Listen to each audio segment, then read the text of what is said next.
जनक जी आए, विद्वत जनों को साथ लेकर आए, विश्वामित्र जी का अभिनंदन वंदन किया, विश्वामित्र जी को प्रणाम किया। कुशल मंगल की चर्चा भी हो ही रही थी।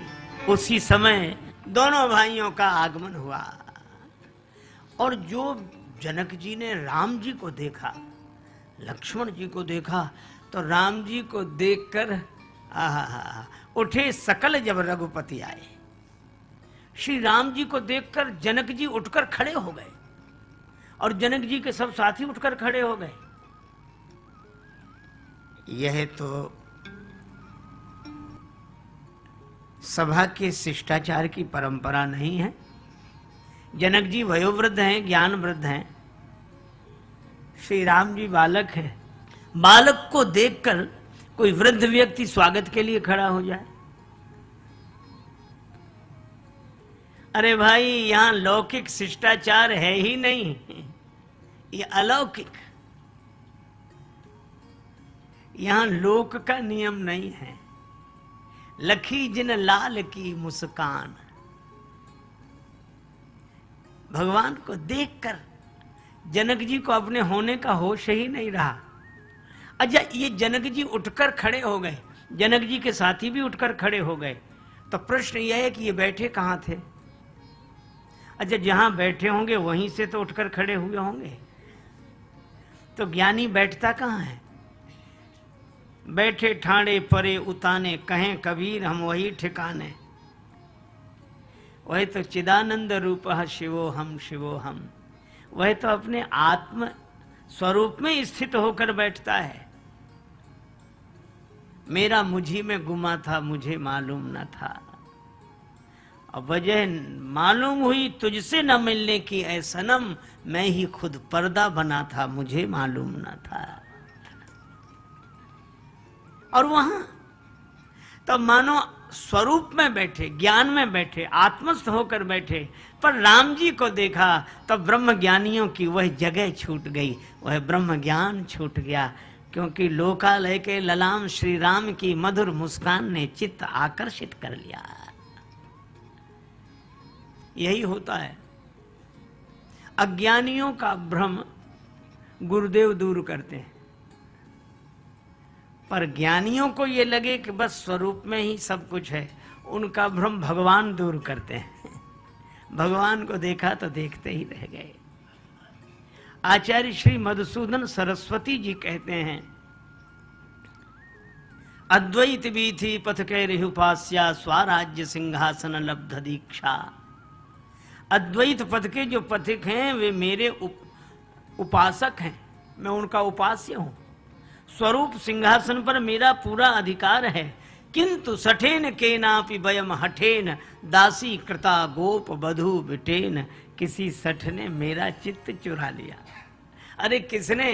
का जिसने गोपांगनाओं को अपना दास बना रखा है, उसी नटखट नंद नंदन श्याम सुंदर ने मेरा चित्त चुरा लिया है। और इसीलिए कृष्णात परम किमपि तत्वमहम न जाने। एक कहां तक इन भक्तों की बात कहें। एक ने तो कहा कि मैंने नंद जी के आंगन में बड़ा विचित्र तमाशा देखा। श्रृणु सखी कौतुक में कमनंदन के तांगणे मया दृष्टम। अरे सखी, तमाशे की बात सुन, मैंने नंद जी के आंगन में देखा। क्या देखा? काली घुंघराली अलकें, हीरों का हार और पैजनी करधनी पहने कोई बालक नृत्य कर रहा है। अच्छा, नृत्य कौन कर रहा है? तो वे कहते हैं नृत्यति वेदांत सिद्धांत। जो वेदांत का सिद्धांत मूर्ति मंत्र ब्रह्म है, वही नृत्य कर रहा है। तो ब्रह्म ज्ञानियों का ब्रह्म ज्ञान छूटता कब है? भगवान को देखकर। तो जनक जी रागी नहीं हुए, वे तो विरागी हैं। सहज विराग रूप मन मोरा, तो वे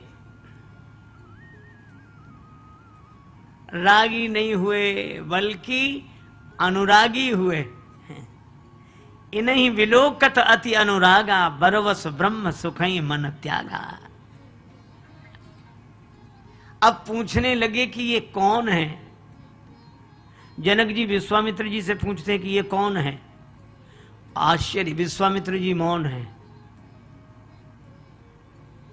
कहा उत्तर क्यों नहीं देते? जनक जी पूछ रहे हैं ये कौन है। विश्वामित्र जी ने कहा कोई अज्ञानी पूछता तो मैं उत्तर देता, यहां तो ज्ञानी ही पूछ रहा है कि ये कौन है।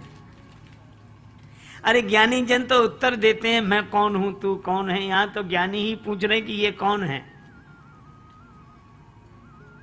और तब विश्वामित्र जी ने बड़ी सुंदर बात कही। विश्वामित्र जी बोले ये प्रिय सवई जहां लगी प्राणी।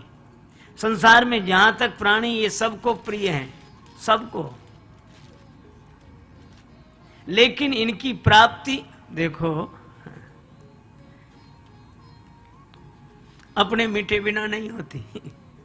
मस्तराम मुर्दों से बोले हमको कुछ बतलाओगे? और मुर्दों में से एक मुर्दा बोला मर जाओ सुख पाओगे। अच्छा देखो मैं आपसे एक बात पूछूं, आप चलते हैं, दौड़ते हैं, अच्छा एक बात बताओ, दौड़ने में ज्यादा आराम है कि चलने में? चलने में। दौड़ने की अपेक्षा हम लोग चलें तो आराम है, दौड़ने में नहीं, दौड़ने से ज्यादा चलने में आराम है। चलने में ज्यादा आराम है कि बैठने में? तो कहेंगे बैठने में ज्यादा आराम। अच्छा एक बात बताओ, बैठने में ज्यादा आराम है कि लेटने में? लेटने में। बड़ा बिल्कुल सही। दौड़ने से ज्यादा आराम बैठने में, बैठने से ज्यादा आराम दौड़ने से ज्यादा आराम चलने में, चलने से ज्यादा आराम बैठने में, बैठने से ज्यादा आराम लेटने में। अच्छा लेटने में ज्यादा आराम है कि सोने में? नींद नहीं आती तो कहते नींद आ जाए बस, तो लेटने से ज्यादा आराम है सोने में। अच्छा अब एक बात बताना, सोने में ज्यादा आराम है कि मरने में? कहते अरे महाराज ये कहाँ की बात कर रहे हो, ये यहीं तक ठीक है, यहीं। मैं उस मरने की बात नहीं कह रहा, मैं यह कह रहा हूं आपने देखा होगा नदी में जब डूबता है जिंदा आदमी डूबता है, मुर्दा डूबता ही नहीं है। इसका अर्थ यह है कि जिसका अहंकार जिंदा है वह जीवन की संसार की सरिता में डूब जाता है, और जिसका अहंकार मर गया वो स्वयं भी पार होता है, अनेकों को पार ले जाता है। तो जनक जी का अहंकार ज्ञान के कारण ही नहीं रहा था, पर जिस आनंद में मन लीन था उस आनंद से मन हटकर श्री राम जी की ओर आ गया। विश्वामित्र जी ने कहा कि ये सबको प्रिय है। राम जी ने सोचा बड़ी कठिनाई, जहां मिल जाए दो ज्ञानी वहां सगुण भगवान को बड़ी परेशानी। एक कहते हैं, अच्छा विश्वामित्र जी ने पूछा ये आपको कौन लगते हैं? जनक जी बोले हमें तो ऐसा लगता है कि ब्रह्म है। विश्वामित्र जी ने कहा ब्रह्म तो एक है, ये तो दो दिख रहे हैं। का उभय वेश धर की सोई आवा, दो रूपों में आ गए। अच्छा ब्रह्म इंद्रियों का विषय नहीं है, ये इंद्रियों के विषय दिखाई दे रहे हैं आपको। जनक जी ने कहा जहां कहा गया ब्रह्म इंद्रियों का विषय नहीं है, उसका अर्थ यह है कि इंद्रियां उस तक नहीं पहुंच सकती, लेकिन वो चाहे तो वह तो इंद्रियों तक पहुंच सकता है। नयन विषय मोह कहां भयो। तब विश्वामित्र जी ने व्यवहारिक परिचय दिया। कब? जब राम जी मुस्कुराए, और राम जी मन ही मन मुस्कुरा रहे। अब यह भी मर्यादा है, अब बड़ों की बातचीत में मुस्कुराना भी तो अच्छा नहीं है, लेकिन राम जी की हंसी रुक ही नहीं रही, तो मन मुस्काए। और राम जी जब मुस्कुराए तो ये मुस्कुराना क्या है? कि ये माया हास बाहु दिगपाला, और भगवान मुस्कुराए